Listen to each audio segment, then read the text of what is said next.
Saudara-saudari, marilah kita mendengarkan renungan dengan judul Hari Raya Tubuh dan Darah Kristus, yang berdasarkan pada Injil Markus bab 14 ayat 16b dan 22. Lalu mereka mempersiapkan Paskah, dan ketika Yesus dan murid-muridnya sedang makan, Yesus mengambil roti, mengucap berkat, memecah-mecahkannya, lalu memberikannya kepada mereka dan berkata, "Ambillah, inilah tubuhku." Dalam nama Bapa dan Putra dan Roh Kudus. Amin. Saudara-saudari terkasih dalam nama Tuhan Yesus Kristus. Dalam Injil hari ini Yesus berkata, "Ke tempat mana engkau kehendaki kami pergi mempersiapkan perjamuan Paskah?" Yesus menyuruh 2 orang muridnya dengan pesan, "Pergilah ke kota. Di sana kamu akan bertemu dengan seorang yang membawa kedi berisi air. Ikutilah dia dan katakanlah kepada pemilik rumah yang dimasukinya, 'Pesan Guru, di manakah ruangan yang disediakan bagiku untuk makan Paskah bersama-sama dengan murid-muridku?' Lalu orang itu akan menunjukkan kamu sebuah ruangan atas yang besar, yang sudah lengkap dan tersedia. Disitulah kamu harus mempersiapkan perjamuan Paskah untuk kita." Lalu mereka mempersiapkan Paskah.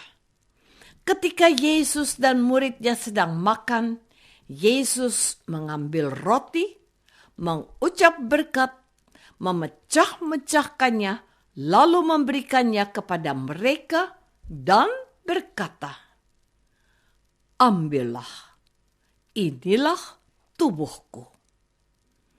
Sesudah itu ia mengambil cawan, mengucap syukur, lalu memberikannya kepada mereka, dan mereka semuanya minum dari cawan itu. Dan Yesus berkata kepada mereka, "Inilah darahku, darah perjanjian yang ditumpahkan bagi banyak orang. Aku berkata kepadamu, sesungguhnya aku tidak akan minum lagi hasil pokok anggur sampai pada hari aku meminumnya dalam kerajaan Allah." Saudara-saudari terkasih, Tuhan Yesus mewariskan 2 hal yang sangat penting bagi umat manusia. Pertama, sabdanya yang tertulis dalam kitab suci.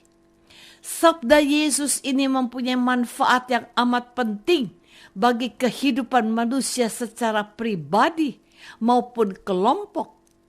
Maka setiap orang yang membaca sabda Yesus dan melakukannya akan mendapatkan manfaat dan kekuatan dari sabda Tuhan. Sementara orang-orang yang tidak membaca atau mengabaikan sabda Tuhan tidak akan mendapatkan manfaat dari kekuatan dari sabda Tuhan. Kita bisa melihat contoh lain, yakni orang yang rajin berolahraga secara rutin dengan orang yang tidak pernah atau jarang berolahraga. Orang-orang yang rajin berolahraga akan mendapatkan manfaat dari kegiatan berolahraga secara yang dilakukan secara rutin. Sementara orang-orang yang jarang bahkan tidak pernah berolahraga tidak akan mendapatkan manfaat apa-apa dari kegiatan berolahraga karena tidak melakukannya.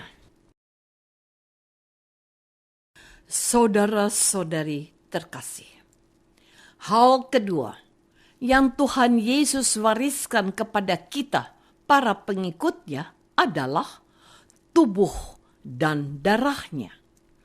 Tubuh dan darah Yesus yang kita sambut dan kita santap dalam perayaan Ekaristi bukanlah buatan gereja Katolik, melainkan buatan Yesus sendiri. Artinya, Tuhan Yesus sendirilah yang menghendaki kita para pengikutnya merayakan Ekaristi setiap hari. Sebab dengan merayakan Ekaristi setiap hari atau minimal 1 kali dalam 1 minggu, kita umat Katolik dan Kristen merasakan penyertaan dan kehadiran Yesus yang sungguh-sungguh nyata.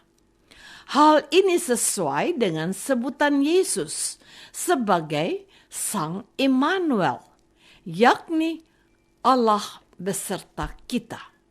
Dan dalam perayaan Ekaristi pula, sabda Yesus bahwa Dia akan menyertai kita sampai akhir zaman benar-benar terwujud.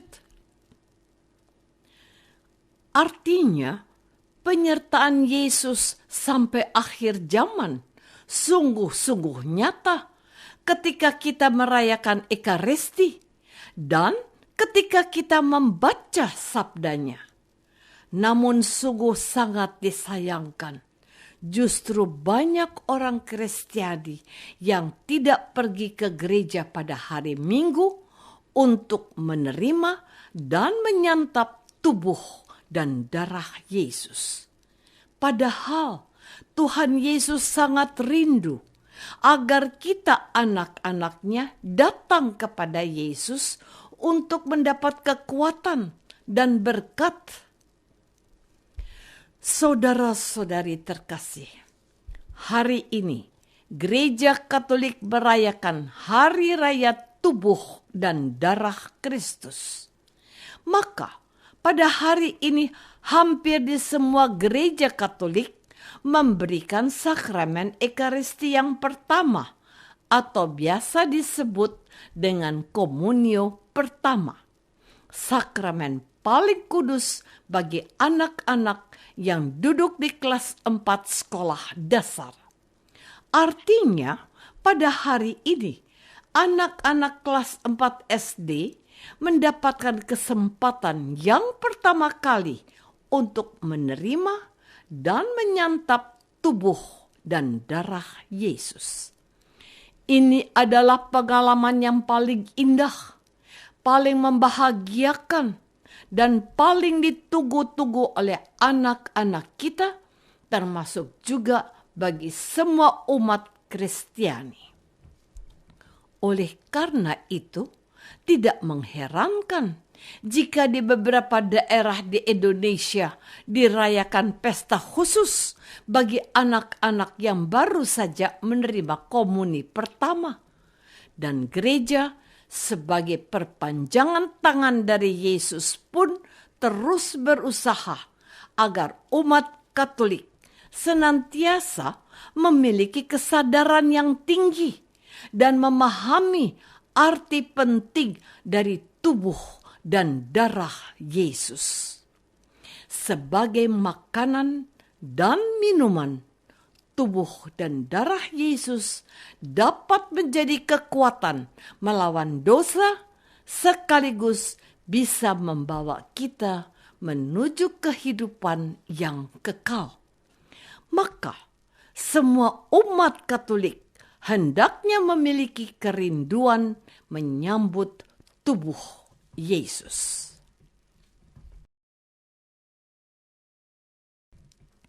Apakah selama ini kita menyadari bahwa tubuh dan darah Yesus adalah kekuatan melawan dosa dan jalan menuju hidup yang kekal?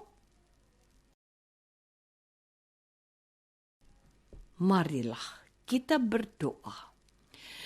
Tuhan Yesus Kristus, Engkau telah memberikan tubuh dan darah-Mu untuk menjadi makanan rohani yang dapat memberikan kekuatan kepada kami untuk melawan dosa dan jaminan menuju hidup yang kekal. Bantulah kami umat-Mu, agar kami lebih sering menyambut tubuh dan darah-Mu. Doa ini kami persembahkan dalam nama Yesus, Tuhan dan pengantara kami. Amin. Semoga kita semua selalu dinaungi dan dibimbing oleh berkat Allah yang Maha Kuasa, Bapa dan Putra dan Roh Kudus. Amin.